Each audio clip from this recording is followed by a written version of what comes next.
welcome to this edition of the Beacon Hill Report. I'm Jim Marshall of the New Bedford Cable Network, and joining us today in studio, State Representative Chris Markey is in for his turn in the rotation as we end fall and get ready for the winter season, but thanks for coming in. Thanks for having me. I appreciate it. Busy time for the legislature. The session is winding down before its break, the winter break or the holiday break, if you will. But you guys have had a lot of activity leading up to this point in time. So with the change of rules, we're getting a lot of the committee work done. We saw a bunch done at the end of the spring, and now a significant amount done this fall since Labor Day. There's been a lot more committee work, and I think there's a lot of bills getting ready for the winter and into the spring, right before the budget. When you talk, just touch on that for a second. When you talk about the committee work and stuff, for people who don't know, do most of the committee, once that committee work gets done, then it goes, when you get back in January, you're dealing with the budget too, but is a lot of that then finishing up some of these bills, whether getting voted on one way or the other? Well, I've noticed in the last few years is what we've done is, we do all the committee hearings, and then, say for energy, there'll be a whole bunch of bills that we'll put in together, and then we'll take bits and pieces and it will get rewritten as one big omnibus bill for energy. And then same thing with education. There'll be a bunch of proposals with maybe 10 to 15 different bills, and we'll focus on a big bill that deals with all 15 to 20 bills. That's what will happen over the next 2 to 3 months, seeing how those bills get added into an omnibus bill.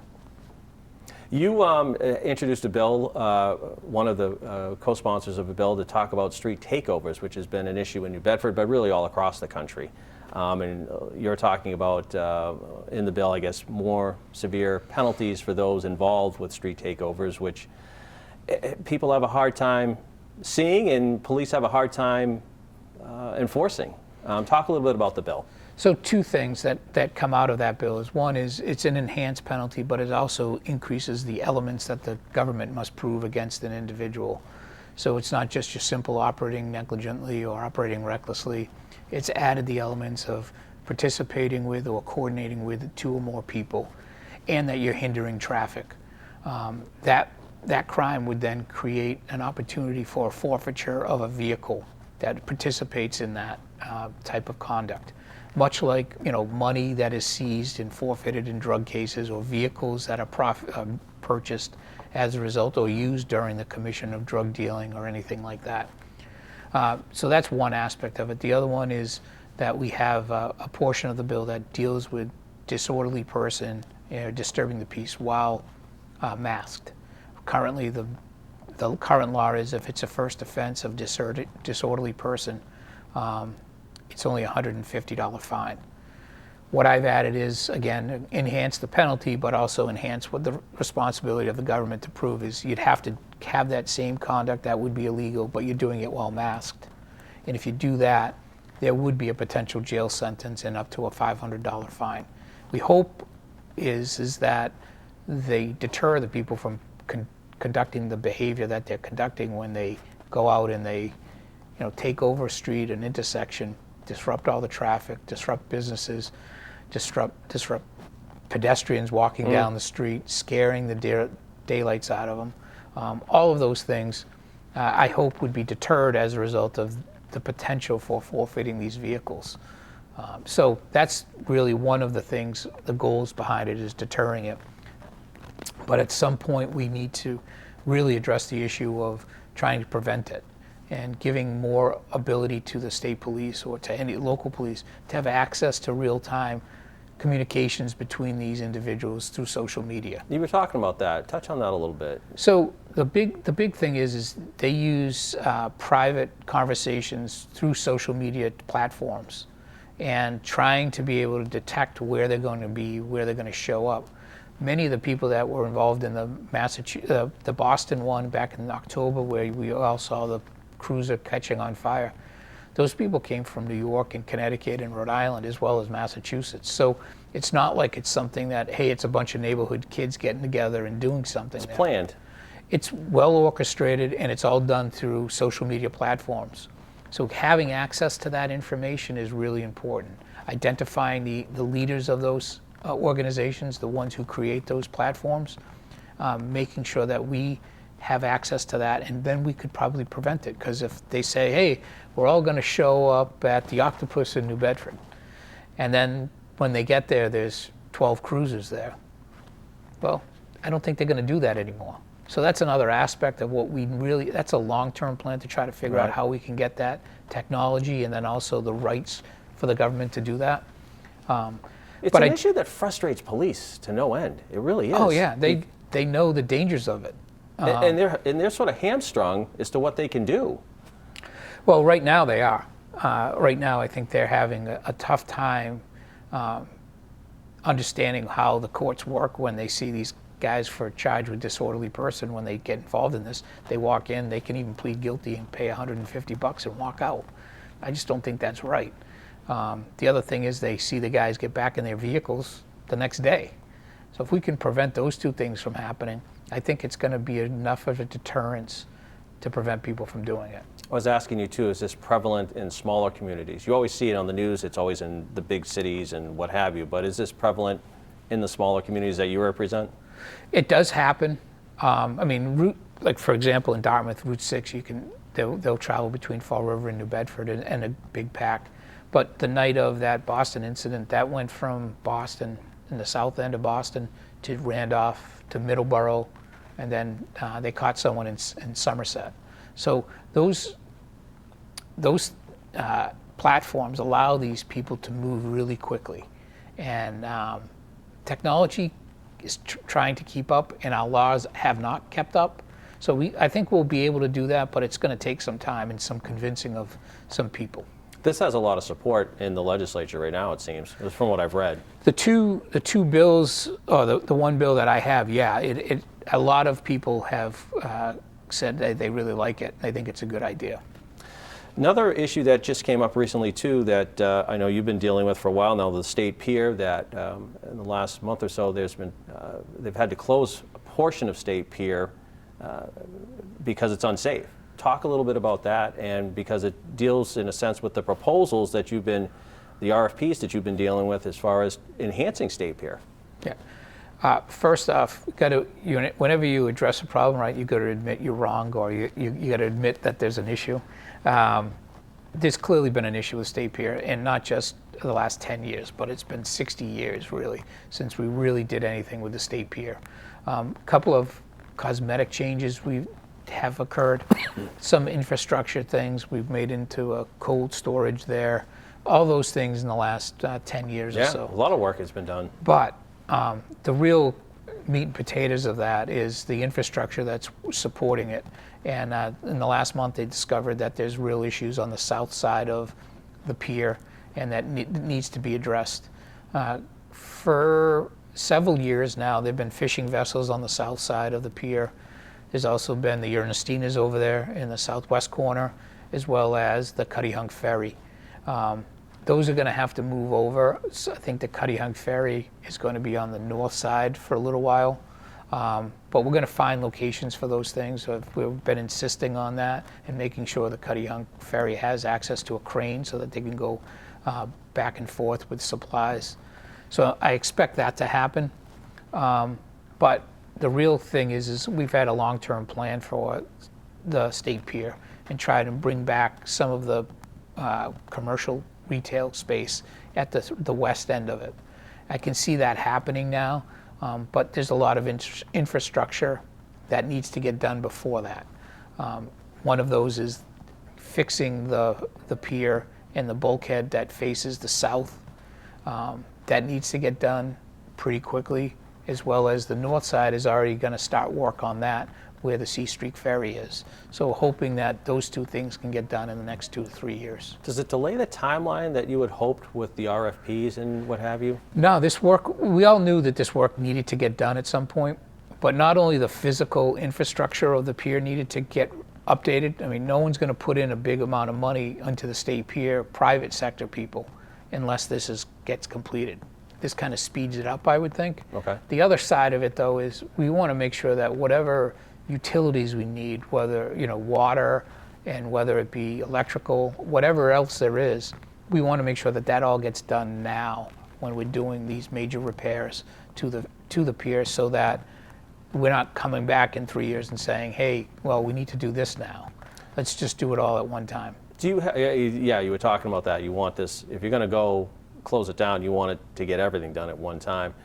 Do you have does this cause financial problems? I mean, because I know that the legislature has, you guys as a delegation, have put money into enhance State Pier, but does this mean you need more money? Well, State Pier is a lot of money. Yeah. To fix it, it's going to be a lot of money. Deferred maintenance, just think about it at your house. You neglect your roof. When you have to repair it, it's not going to be a simple job. It's going to be replacing the boards. It's going to be replacing rotted gutters and all these other little things because you didn't take care of it 7 or 8 years ago. Same can be said for the State Pier. We have not done a good job on it as a state, and we need to do a better job on it. And I think this is the impetus for that. And you have said in the past, State Pier is so important, obviously, to the city's waterfront. I mean, it is, in one way, the hub of the waterfront. So it is, and it's a state asset that is invaluable during a time of crisis. We haven't seen major crisis in our lifetime, a war or anything like that. But it would be a great asset to have when the time of crisis occurs. We saw from COVID that supply chain issues occurred as a result of, many different problems. But that was a crisis. But we have a pier that's available for transportation, maybe to help with supply chain. A whole bunch of different reasons why we want to make sure it stays industrial use on the east end of the pier in that bulkhead, because it really is an essential part of making sure that the Commonwealth is prepared. There are only 5, I think there's 5 deep water ports in Massachusetts that have been designated that way. Yeah, Salem, you've talked about that before. Salem, Boston, a little out of Boston.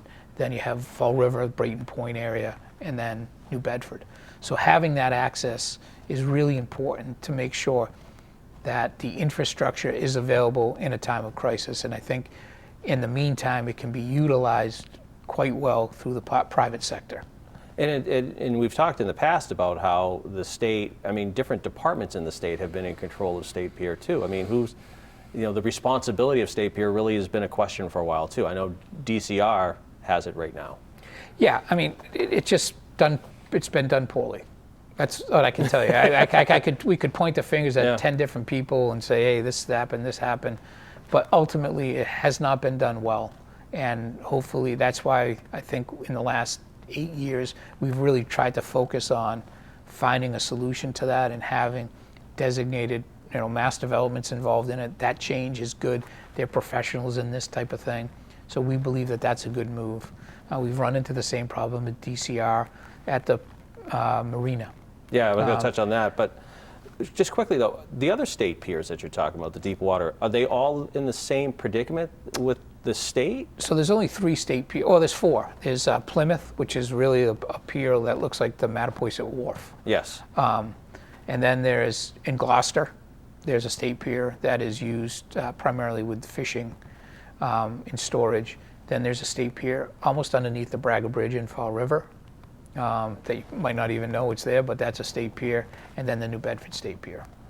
But clearly, I think our state pier is probably the busiest. Really the one that's utilized the most throughout the state. You talked about the marina too, the Port Authority and the, again, DCR. We've had issues with that, that's just come up for a lot of people, mismanagement. But again, that marina's a tremendously busy marina. Well, the purpose of the marina is to give access to people who have boats, right, at a reasonable cost. And it is a beautiful public area, and it gives access to people to store their boat and to use New Bedford Harbor as a place to go from. And that port is really important to a lot of people and is affordable for a lot of people. With that said, we need to find a solution to making sure it is maximized for all the people, and it's also safe. And we need to make sure that whatever revenues are going towards making sure that the infrastructure is there. And that's the problem. The infrastructure has failed over the last, it's been 25 years, I think, or more plus. But we need to do a better job of that. It's actually been 30 years, I think. But we need to do a better job of making sure that when we have a public asset, we're better stewards of it. And I don't think, again, we have DCR has done a very good job of it. And the Port Authority hasn't done its job either. And so we all got to work together. The Port Authority manages it, right? And explain the dynamic there too, because there's two entities that are involved. Yeah, so it's managed by what used to be the Harbor Development. Right, now it's the Port Authority. Correct. And it's managed by them, and they're supposed to take some of the rents that they're supposed to pay and give it to DCR, and then DCR is supposed to then do some capital improvements and maintain it. There was a period of time where no rents were made or very minimal rents. There's a whole variety of mismanagement of it in the finance world, but it's also, again, creating an infrastructure. So I think what the IG's report that just came out in the last few weeks, that does is sheds light on that. It gives us some ideas of how to resolve it. And a few years ago, 2 years ago, we passed some legislation that dealt with some of that accountability issues. We wanted an RFP to go out so that even if the private sector wanted to come and run the marina, they could do that. But there are certain requirements of it, putting a certain amount of money towards an investment towards capital improvements, and then certain percentage of the revenues go directly into that, into a special account for that. And we passed that last year. And I think that's what we're in the process of now, is an RFP on that. You know, just when you think about it, I mean, how important those two facilities are, how involved the state is with the waterfront. They're both hugely important to the waterfront. I mean, look at the amount of money in the last 10 years we've invested in the waterfront. And, you know, I try to exercise, although I probably don't look at, I'll walk from my law office, I'll walk over the Fairhaven Bridge, and I'll come back. The other day, I counted, I think there was 18 cranes that were up in the air along the waterfront as I was walking over Pope's Island. Yeah. That's incredible for New Bedford to have that. It's incredible that in the harbor, from the hurricane barrier all the way down to actually just on the other side of 195, that whole stretch had that much work going on in the front of it. That never was like that before. And I think that is indicative of the effort that both the city and the city's administration and we're doing towards trying to make sure we're prepared for the next generation of waterfront industry. And take a look at what the Baker administration did with dredging. I mean, we've dredged so much of the harbor now to allow for this stuff to happen. Whether it be Foss, where the old Eversource plant was, that's in there now, trying to get that up and running to be able to take vessels in there. We have the Mass CEC, which is the offshore wind stuff going on. The bulkheads that are getting repaired down on the north side of the Route 6. Those are all huge investments that, again, will allow the infrastructure of New Bedford, the fishing port of New Bedford, and maybe new industries of New Bedford to be able to survive on the water. And it's, you know, it's crazy, but that's really what separates New Bedford from the other gateway cities. It really is. There's no other gateway city that has that infrastructure. So one of my buddies said, New Bedford is Brockton, but on the water. There's some truth to it. New Bedford's got a lot more history, and it's got the ability to have that water and utilize it to the best of its ability. If we didn't have that, we might be like Brockton. Yeah. Sorry to offend anybody, but we have this beautiful city, beautiful history, and the water has always been a huge part of our history.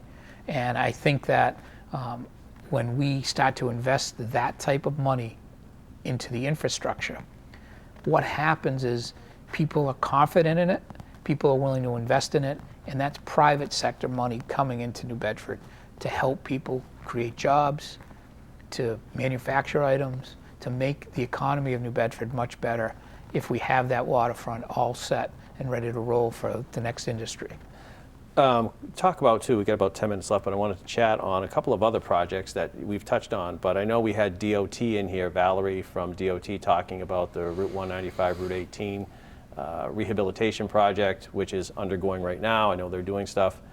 But then DOT is actually getting ready to, they're talking about the New Bedford-Fairhaven Bridge. I mean, the state is making investments in infrastructure in the city.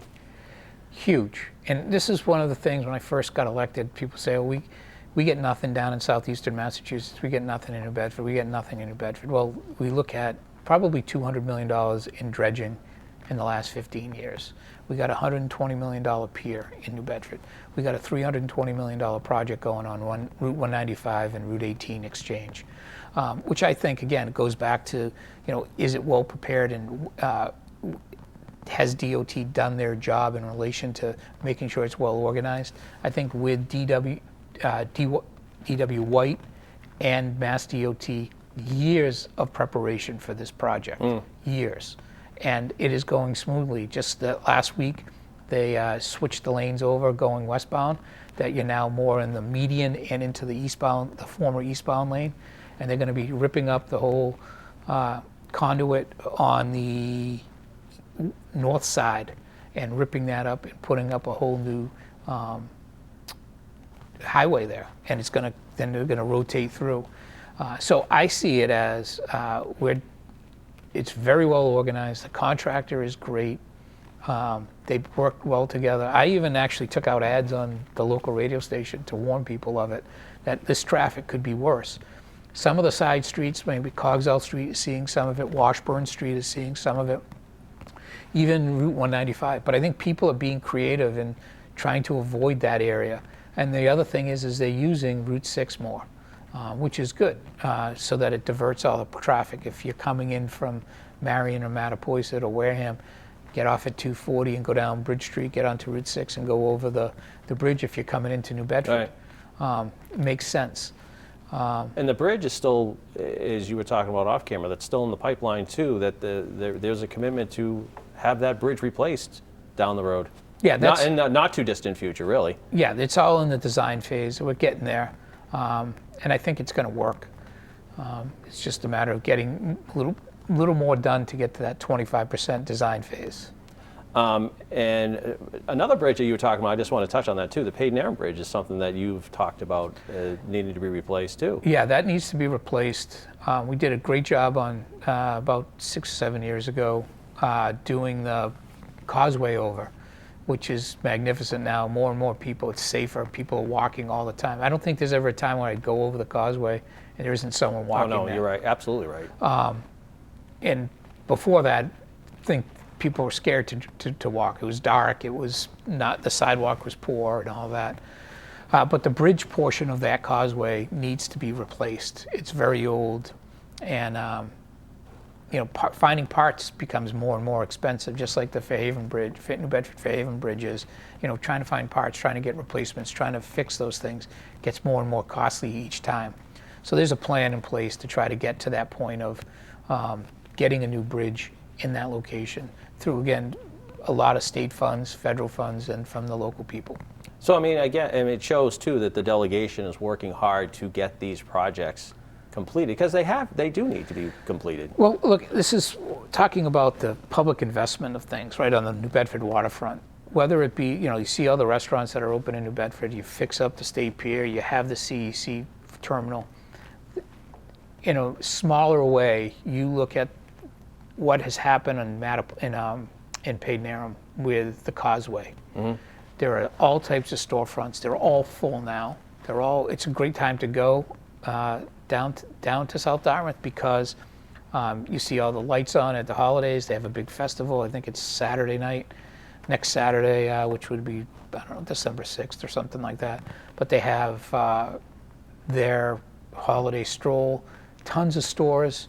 That's because public investment into that causeway brought people down there, and people trust it, and they know they can travel in and out into the village. So it's the same thing in New Bedford. Having great infrastructure, great transportation, that's when people can meet their potential. And I think the biggest part is getting private sector investment into places like New Bedford. And I think collectively, as a delegation and as a city, we've done that. And quickly, too, the train ridership is doing well. I take the train almost every time I go to Boston really? now. Yeah, it's a little bit slower on the way up, but it's way better on the way back. I also can do some work while I'm going in and coming out, but I take it. I think I've only driven into Boston once since May, and I've gone up 2-3 times a week. And like I said, the figures coming out show that ridership is doing very well. It is. I think, you see it more and more and more, and it's really easy. It was going to take a while to start anyway. It's not something that was just going to be like, oh, everybody's going to take it all at once. Yeah. And I also found that a lot of people take it in for the day. A retired couple will go into the city for the day, go walk around, and then grab lunch, and then head back. So I think that's a great thing too. Personally, I think it's again, a long-term investment for people. We're not getting smaller as a population. If we're getting larger as a population, we have an infrastructure like a train, people are going to start to grow down towards this way. Population growth will increase, and we'll have, again, if you have good infrastructure, you're going to have people. We got to leave it there. Great. Lots to talk about. Good seeing you again. Nice seeing you. Have a great holiday. Yeah, happy Thanksgiving and Merry Christmas. That's going to do it for this edition of the Beacon Hill Report. I'm Jim Marshall of the New Bedford Cable Network. Thanks for watching, and we'll talk to you again soon.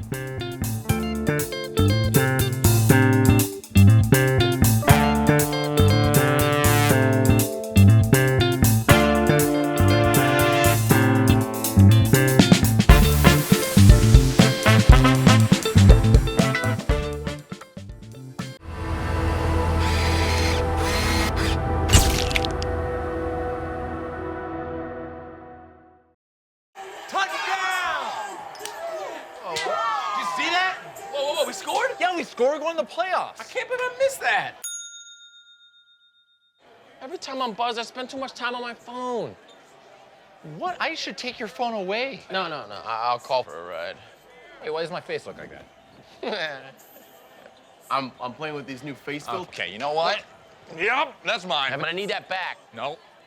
Kevin!